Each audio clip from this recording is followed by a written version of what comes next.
Hello and welcome back. We've missed you guys. It's been way too long. It has, and before we get started, we just want to say that while we are so happy to be back bringing you popcorn with Sabrina and Bianca, we do want to say that, like everyone at XLR, we've been hurting over the painful loss of our friend Jackson. We will miss his bright light and love, but we will keep this going in his honor. We miss him dearly. But to start off on another note, so before you guys listen to our show, as always, there will be a lot of spoiler alerts. So please... Spoiler alert! Spoiler alert! Please do not come for our necks if we say something to spoil the next movie that you're about to see or have not seen. So yes. But I heard a little something going on, and I kind of want to start a rant about it. So, B over here does not like Toy Story 4. No! And I want to get it started. I never said that. I want to clarify this because I had like 4 or 5 people message me and be like, you don't like Toy Story 4? I never said that. Okay. So I'd like to clarify that I did like Toy Story 4. I did. I just feel like Toy Story 3 had the most perfect ending. The toys were happy, and Andy was growing up, and oh, spoiler alert, haha. But like everything was just working out, and it was wonderful. And I just felt like Toy Story 4's ending left me very sad. Sad as in what? Sad as in Toy Story 3's ending is sad. Yes. And we all cried in Toy Story 3. Exactly, yeah. Wonderful movie. But it also gave you closure. Okay. To me, Toy Story 4... There was no point, basically? Yes, except that I was really upset that they split up Woody and Buzz. Like, at the end of the movie, Woody and Buzz go their separate ways. Did they really? Yeah. I haven't seen it. Not gonna lie. I was just so broken and not okay with that idea. Like, when you think of, like, iconic best friends, you think Woody and Buzz. Yeah. They're Woody and Buzz, Mike and Sully, Ethel and Lucy. Hakuna Matata, Timon and Pumbaa. Like, those are iconic best friends. And Woody and Buzz not being together absolutely broke my heart. However, I still loved the movie. I think that Forky is adorable and super funny. And I love the idea that anything a child considers a toy becomes alive. Exactly, yeah. I think that's a great idea. I think that's super cute. Not to mention that Forky is incredibly relatable. He's just always having an existential crisis, and he has lots of anxiety. It's a lot of fun.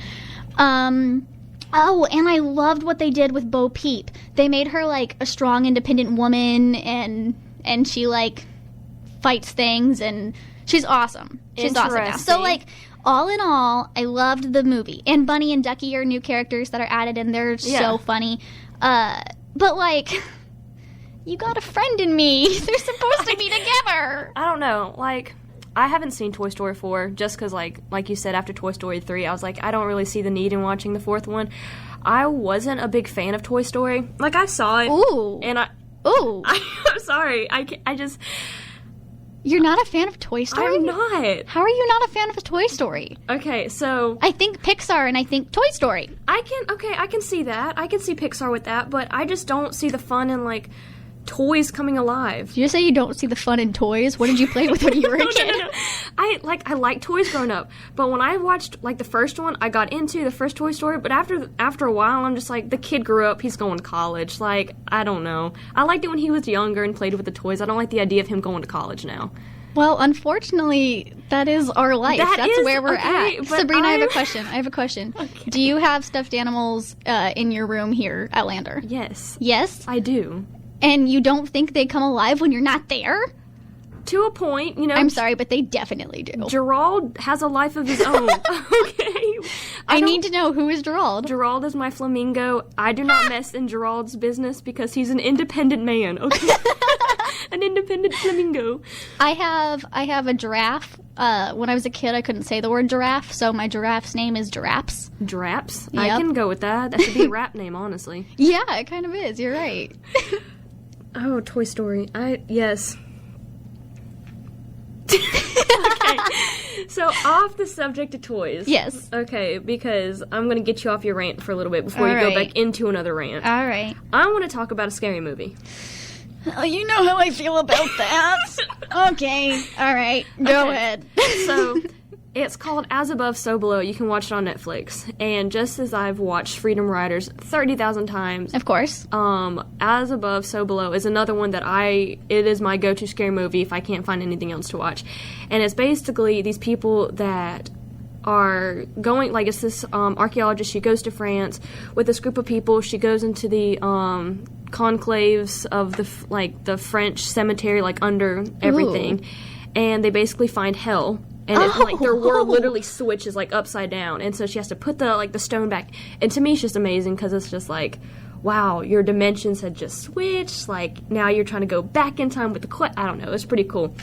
But that is my go-to scary movie. And even if you don't like scary movies, if you're into that whole, like, the whole back and forth, oh my god, what's going on? Like, fighting for yeah. That sounds really cool. I like that a lot. Although I still don't think I can watch it. We're gonna get you onto a scary movie. Oh, I don't know if I can. I don't know if you can either, but we're gonna do it anyways. You don't understand. When I saw, do you like the Jurassic Park movies? I love the Jurassic Park movies. Okay, so I haven't watched them enough to, like, really talk about them, except for we saw, I think it was the first Jurassic World in theaters. And in case you didn't watch our show last week or listen to it, I scare super easily. This is very true. I'm a fraidy-cat, guys. I'm so sorry. But so there was, like, a jump scare where everything was quiet and Chris Pratt was, like, hiding behind something, and then suddenly the dinosaur's head popped out of nowhere, and I screamed bloody murder in the theater. Like, everyone turned and looked at me and, like, giggled, and I was like, oh no, I can't do this anymore. And it was, like, I'm that scared at an obvious jump scare in a dinosaur movie. I don't know if I can handle your horror movies. That wasn't even a scary movie. That was an action and adventure. I know. I didn't say it was a scary movie. It was a scary part. The dinosaur was quiet, and then rah! And it just popped out in front of you. Yes. You just weren't ready for it. Yeah. Oh, gosh. Speaking of that, I love Jurassic World and Jurassic Park. Like, all that whole, like, cinema movie, Max, we need to get you back on those. Okay, yeah. And just because I do like those, for sure. Yes, and I love how, you know how, like, in movies, how there's, like, multiple movies, you know, it's like a sequel, and you can watch, like, the old version, and then you go and watch the new version, and then there's, like, flashbacks from the old ones. Oh, yeah. And then I love those. So, since you said that, that's my other problem with Toy Story. We're back to it. I'm sorry. I love that Toy Story was, like, this perfect trilogy. Mm-hmm. Well, it's trilogy. There's 3. Why are there now 4? It's not a trilogy anymore. That's another problem with it. But, yeah, that's all. I just wanted to throw that out there, too. Yeah, I don't know. I'm sorry, I can't stop talking about it. I feel like Toy Story 4 was made because Pixar wanted more money. Do you think Toy Story 4 is overrated? I don't think it's overrated because I haven't heard a lot of good hype about it. Or bad hype. I feel like they're just, like, everyone was excited for it, and then it just kind of happened. It just kind of happened? Yeah, so I don't think it's overrated. I think it's exactly how it should be. All right. So might get you on another rant with this. Oh, boy. So with that whole thing being overrated, do you want to talk about Frozen 2 right now? Is that a rant you're ready to go on? Or are we going to wait for that?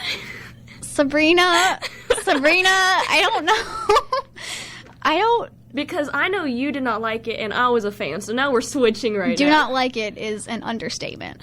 I don't think there is only one redeeming quality in Frozen 2, and that's the animation. The animation is beautiful. Everything else about the movie was terrible.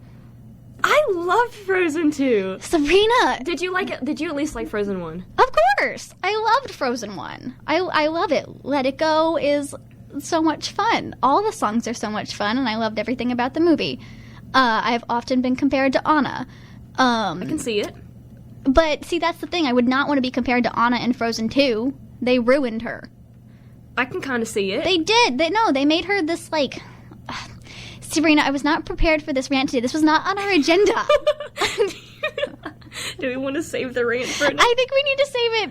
Well, Kate, so you're getting a preview of a future argument that Sabrina and I are going to get in because Frozen 2 is terrible. So let's just put it out there that Bianca does not like Frozen 2. Sabrina likes Frozen 2, and that's about to be another argument for another episode. And I think we might even have to have guests on that episode because I have a friend who also hates it, and we like tag team argue. You tag team argue? Yes, about how bad so it is. you're going to go up against me for this? You can find someone else who likes it, but I mean, good luck.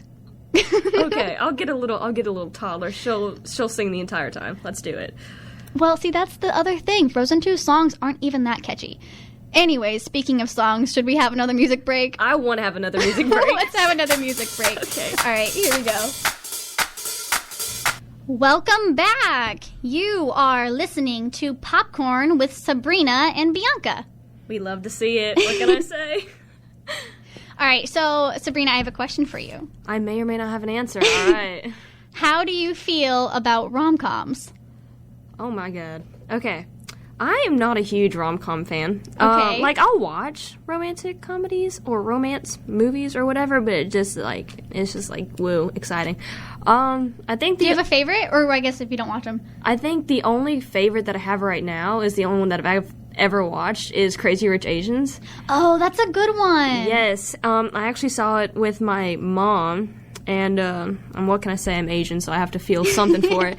But I actually enjoyed it. I even got my grandparents to watch it with us. Oh, nice. And so that was fun. And I think my favorite part of the whole movie, which I kind of want to base my wedding off of it, is the part where I think the sister gets married, and it's like that whole like water just flowing down with all the cute with Can't Help Falling in Love playing in the background. Yes. Oh, that was so sweet. And I'm so like, perfect. I'm basing it something like close to this. That's so cute. I love that. That's a great plan. But yeah, that's about the only rom-com for like a romance. Have you seen the Age of Adeline? No. So that one is basically where she has a lover and herself, like Adeline, does not like age. Like she grows older, but her like features just don't age. And so she goes through all the lovers, and then like back when she was a teenager, she meets the dude that she fell in love with, who is now old.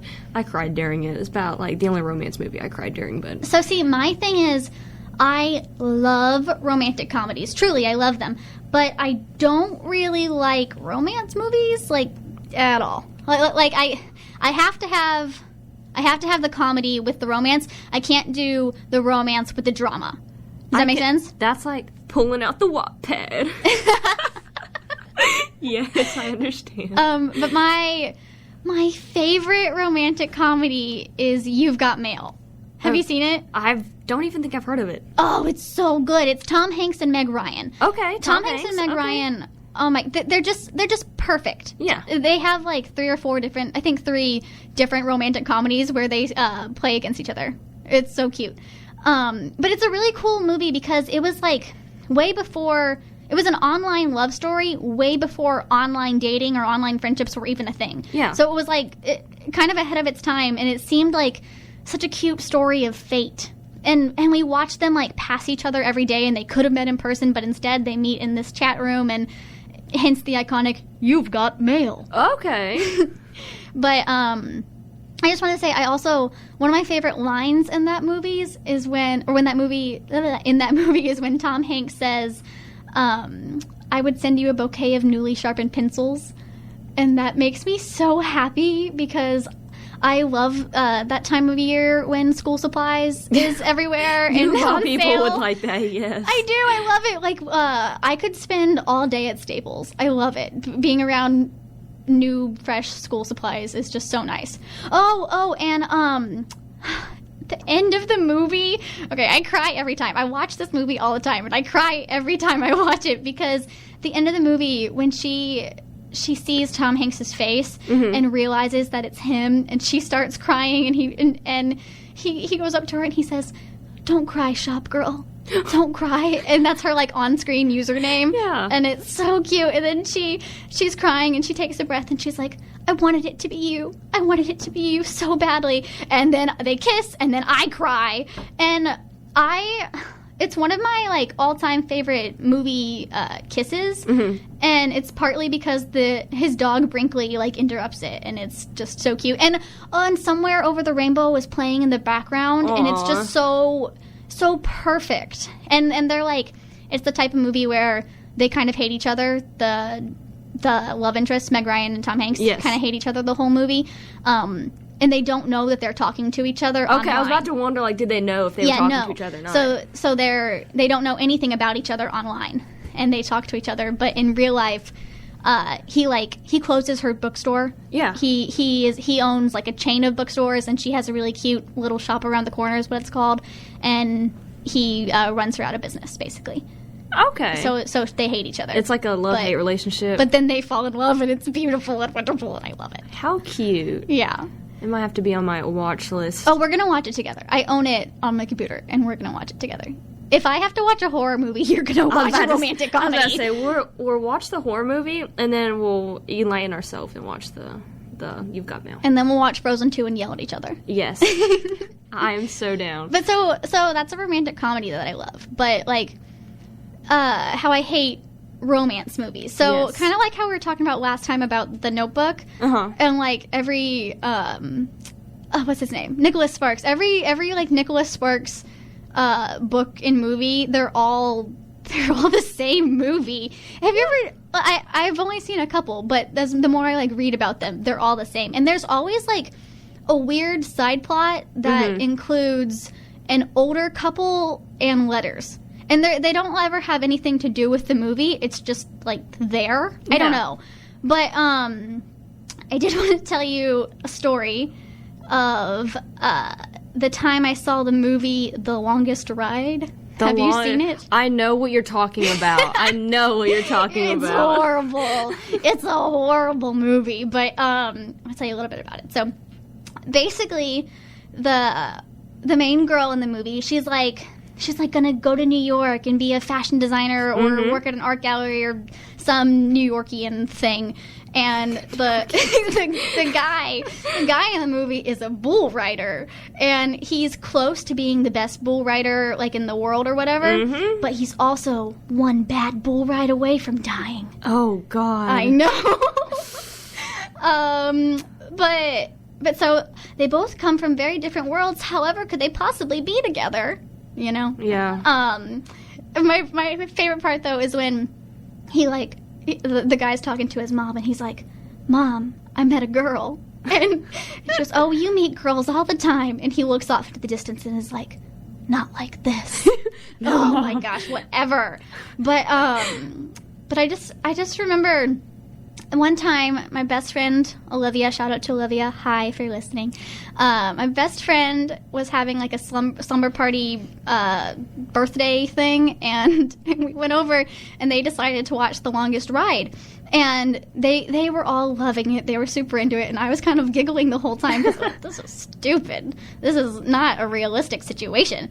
And like, I just remember there's this one part where they're like, sitting in his truck talking about the future or something, and they kiss, and I remember I rolled my eyes, and everyone else was like, "Aww," and I was like, "Oh, okay, never mind. I had the wrong reaction. Oh, that's what I meant." Sadness. But then I remember they like stopped to think, and they're like, "How is this going to work out between us?" And they're like, maybe it won't. And then out of nowhere, it starts, boom, pouring rain. And people, like, the people at the slumber party were crying, and I literally laughed out loud. Out loud, I laughed because I couldn't, just the idea of weather was totally fine. They were talking happy, and then they mentioned a sad thing, and boom, thunder, lightning, rah! And it was just so funny, and I started laughing so hard, and I guess it was so outrageous. And all the girls were like, well, if you don't like it, then you can go to the living room and watch something else. Okay, fine. And I left, and her little brother was in the living room watching the Avengers. Yes. And the dog was in there, too, and I was like, this is better. So I chose Avengers over The Longest Ride. We leave it to you, Bianca, to ruin the good I'm romance. Sorry. Is it time for another music break? Or did you have another question? I kind of want to start a rant on this. Oh, okay, do it. What do you got? All right, High School Musical. Oh no, what are you going to say? I'm scared. I'm not a fan. I know. Sabrina! I'm sorry. Once a wildcat, always a wildcat. I don't know. You know how, like, it was, like, a hype thing? Okay, like, High School Musical was hyped. Hannah Montana was hyped. I would rather watch Hannah Montana than I would High School Musical. And, like, okay. And I don't know, I just didn't really see the hype of, like, you know, because there was, like, oh, there's Sharpay, and then, you know, her brother and stuff, and then there was, like, that Ryan. Love interest, you know. Troy and Gabriella. Yeah, there was that love interest. That love interest, Troy and Gabriella. And then it was just, like, you guys are in high school. Well, guess what? I got to high school, and my high school experience was nothing like that. Okay, sure. Well, see, I was homeschooled, so I just pretended it was like that, and it was fine. I mean, there was no Zac Efron at my school, but there was no anyone at my school because I was homeschooled, so... You know, we have imaginary friends. That counts as something. But I don't know. I just didn't really... Like, my best friend, she was, like, a High School Musical fan. And, like, I'd watch it with her and, like, you know, I'd respect it or whatever. But it just wasn't like, oh, my God, High School Musical, let's watch it. Like, I'd rather watch something else if there's another option to watch, you know? Wow. That kind of hurts me a little bit. I mean, I grew up on High School Musical. High School Musical, like, shaped me into who I am. I thought Jaden shaped you. Okay. That's the thing. Jaden Smith may have been my first celebrity crush. However,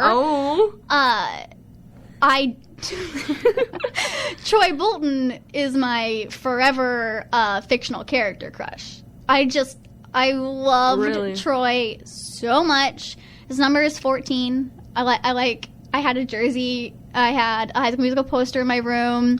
I wore sparkly hats all the time, like Sharpay and Ryan. Mm-hmm. I had a Zac Efron poster in my room behind my door. I may or may not have drawn hearts on it as a kid. Yeah. So you went all out. I was all out. I think the only thing I got from High School Musical was when I played Barbies and I had Gabriella and Troy. Oh, okay. That was about it. But for the most part, like, now that I'm thinking back on it, Gabriella just, like, annoyed the crap out of me. I mean, I can understand it. I really can understand that. Like, for some reason, just want to, like, I would be fine with the whole movie, and then she'd just come in. Okay, wait, I have a question. Are you talking about specifically the first one or also the second and third? I don't even think I've seen the second and third. Oh my gosh! Just because I wasn't a fan of the first. Okay, well, the second is the best one. High School Musical 2 is the best High School Musical movie, Sabrina. It is. It's the best. I mean, Bet on It. Bet on It is iconic. I Don't Dance, wonderful song. What else? You Are the Music in Me. Oh my gosh. Oh man, it's just so good. And you have to. Okay, now we're adding High School Musical 2 to the movies that we're gonna watch. We're gonna watch list. Okay, I'm down for that. Okay, Sabrina, the next song goes out to you because you just broke my heart a little bit. All right, ready? I'm ready for this. And we're back. My legs are on fire. Sabrina and I just had a major dance session, and it was wonderful. You guys will probably see it on YouTube in a minute. It's okay. Just give it some time. Wow, that was fun. That was a lot of fun. That was my cardio workout for the day. Oh, for sure. Okay, well, I just wanted to say, so my quick shout out to my grandma and grandpa who are listening. Hi, guys. My grandpa sent in a question. Okay. He wants to know what we think of the love story in Titanic. I like the love story in Titanic. You do? So I haven't actually seen the Titanic. I'm sorry. Bianca! I know. That's like a classic. I know. What? It's on the list. It needs to be the top of the list. No, I'm sorry. High School Musical 2 is at the top of the list. We'll get to Titanic eventually. Eventually in our life. All right, tell me about it. Okay, so it's basically where they're all on a boat. Oh, are they? Is the Titanic on a boat? Are you playing with me right now? Because I can't tell. I can't put two and two together. I'm sorry. But no, I actually enjoy it just because I'm pretty sure it's based on a true story. Mm-hmm. It is. And I love how I saw a documentary where Rose, like actual Rose, she did she actually told the story and like told us about, what the diamond looked like and all this other stuff. And I'm like, wow, like she was actually living, like she lived through that. That's so crazy. And she lost her Jack and, all this other stuff. And I'm just like, my heart. I think that's about the only romance that can actually, like, get to me besides Age of Adeline. But yeah, it's the point of it being, like, a true story. Like, somebody lived through that. Yeah, true stories just have more, more heart to me. Yes. I get sucked in way easier to when it's a true story. Oh, yeah. Also, to our listeners, it came out during our music break that Sabrina hasn't seen Ella Enchanted. I know. How have you not seen Ella Enchanted? Okay, what? With Anne Hathaway. I don't think... Oh my gosh. Okay, well, there's a part of the movie where, so her whole thing is when she was a baby, a, like, fairy godmother came to give her a gift, but she accidentally gave her a curse instead of a gift. What? So she gave her the gift of obedience. So she has to do whatever anyone says. Okay, I have seen... Okay, that's good. But yeah, so just she has to do whatever anyone says, and she's at like a party with giants, and one of the giants thinks she's a performer, and he yells, "Sing!" And she starts singing "Somebody to Love." Okay, and it's great. It's great. And honestly, I love Anne Hathaway's version of that song. It's not on here, but at some point I'll have to download it and we can play it because it's really good. It's gonna have to happen. Yeah. Along with the other rants and stories that we're gonna tell. Oh yes, in the next couple of weeks. Yes, absolutely. We will be back. We're so happy to be back on the air. So happy. 3 weeks was too long, honestly. It was a while. So we just want to say thank you for listening. Yep. You've been listening to Popcorn with Sabrina and Bianca on XLR Lander University Radio. Wednesdays at 6 p.m. So yeah, may your movies make you laugh. And may your popcorn be buttery. Bye, guys. Bye, guys.